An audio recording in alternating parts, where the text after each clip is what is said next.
Македонија како монархија владееле повеќе македонски кралски династии. За прв македонски крал се смета кралот Каран, кој го основал кралството во 808 година пред наша ера, а во повеќето книги и извори се пишува дека прв значаен крал бил Пердика I, за кого се вели дека направил повеќе од околу 7 кралеви кои владееле пред него. Символ на античко-македонската воена сила и надмог бил лавот, а друг символ било сонцето, кој е задржан кај македонците во континуитет до денес. Ајга бил еден од позначајните и поголеми градови во времето на античка Македонија, до времето на кралот Архелај I.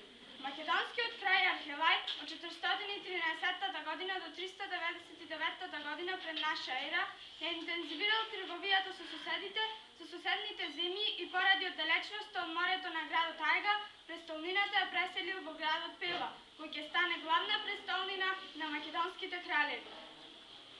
Архелај I на двор на Пела почнал да прима разни значајни поети, музичари, сликари и друго од целиот антички свет. Со тоа градот станал голем политички, но и културен центар на античките македонци. Најголем процут и територијално проширување на Македонското кралство доживеало за време на владеењето на Александар III Македонски и неговиот предходник, неговиот татко Филип II Македонски. Во средината на 4 век пред наша ера, Македонија станала најмоćната држава на Балканот. За тоа најзаслужен бил Филип II Македонски од 359 година до 336 година пред нашата ера. Тој бил способен владетел, голем војсководец, но и мудар дипломат и политичар. Ја реорганизирал војската позната како македонската фаланга и од неја направил една од највеличествените воени сили во античкиот свет. Нивната безпрекорност се покажала под водство на Филип и подоцна под водство на неговиот син Александар III. Филип водел успешни војни со соседите. На запад извојувал победа над илирите, а север трибарите, на исток тракиците и на југ водел успешна војна против хелените и град по град ги победувал и освојувал. Најзначајно дело на Филип сепак било донесувањето на овој свет неговиот син Александар III од неговата жена Олимпија. Денот кога се родил Александар како негов прв син, кај Филип стигнале гласници кои го известиле за победата над илирите и победата на неговиот коњ на Олимписките игри.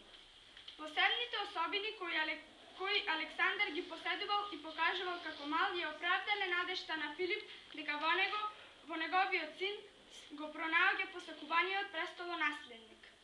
Во дворот Пела Александар ги поминувал своите детски денови исполнети со часови по јавање, гимнастички вежби, лов. Александар бил подучуван и од Аристотел, еден од најголемите филозофи во антиката. Средбата меѓу Аристотел и младиот Александар се прикажува како еден од најголемите моменти во историјата на човештвото. Александар уште од најраните години ги добивал потребното знаење и сила, што му помогнале да стане еден од најголемите војсководци и освојувачи во светот. Кога добивал вести за успесите на својот татко, му се восхитувал и посакувал кога тој ќе стане крал да го продолжи неговото дело. Кога Филип не бил зафатен, поминувал време со својот син, го подучувал, гледал како израснува, како напредува, иако се гордеел, секогаш бил строг кон него. А сега ќе настапи Петар Илиев како кралот Филип II Македонски и Димитар Ангелов како Александар III Македонски. Дејството се случува во 346 година пред нашата ера во градот Пела, Лаводар. Овој див и неспротив коњ, трговецот Филоник го продава за 13 таланти. Но тоа е голема цена за еден коњ кога досега никој не успел да го скроти. Татко, дозволи ми јас да го купам коњот, доколку успеам да го скротам, доколку успеам да го јавнам под моја контрола. Доколку успееш да го скротиш, ќе те наградам со големо богатство и големи почести. Но ако не успееш, ќе бидеш казнет и застран. Јас не го сакам твоето злато, раскошот и уживањата, туку сакам кралство, кој ќе ми пружи можност за борби, војни и дела полни со чест и слава. Тоа го сакам ако успеам да го скротам. Се уште си мал и уште многу ќе ти треба, за да стигнеш до на што успеав јас да го направам за моето кралство, за Македонија. Веста за сека твоја победа во битка или освоен град ја примам со радост, но и со завист. Затоа што мислам дека секи ми земеш. Нема да остане ниту едно големо значајно дело да го извршам јас. Во зајакнав моето кралство ги покорив илирите тракиците и постепено ги освојувам хелените.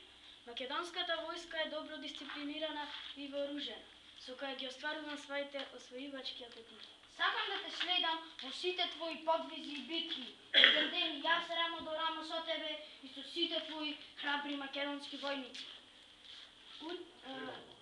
Треба да покажеш голема храброст, но и мудрост, за да можеш да владееш со големо кралство како Македонија. И да стекнеш почит од сите подданици што живеат во него. Ќе го водам левото крило на конјаницата и кога ќе одиме заедно во битка, нема да покажам никаква милост и страх према непријател. Учи и труди се да бидеш најдоброто дете меѓу сите деца во кралскиот дворец, затоа што не ти попуштам, иако си син на кралот и си престолно наследник. Јас ќе докажам дека сум достоен да ставам крал на Македонија, кога ќе дојде време, но и денес ќе покажам својата храброст, кога ќе успеам да го скротам овој нескротлив кој од кого сите се плашат. Иако сум запатен со себе си со некои своји работи и понекогаш сум груб спрема својот син Александар, но со уживање го следам неговиот развој на силна индивидуалност, храброст и нескротлива енергија. Добро, покажи што умееш. Овој голем црн коњ, со голема бела звезда на челото, со сини очи и раседно најиздржливите. Не е толку страшен и див.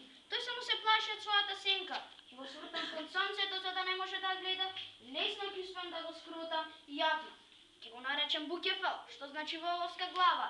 Ќе стане мој доживотен совпатник во сите мои подвизи и битки. Успеа да го скротиш кога другите не успеа. Сине, барај си кралство достојно за тебе, Македонија ти е мала.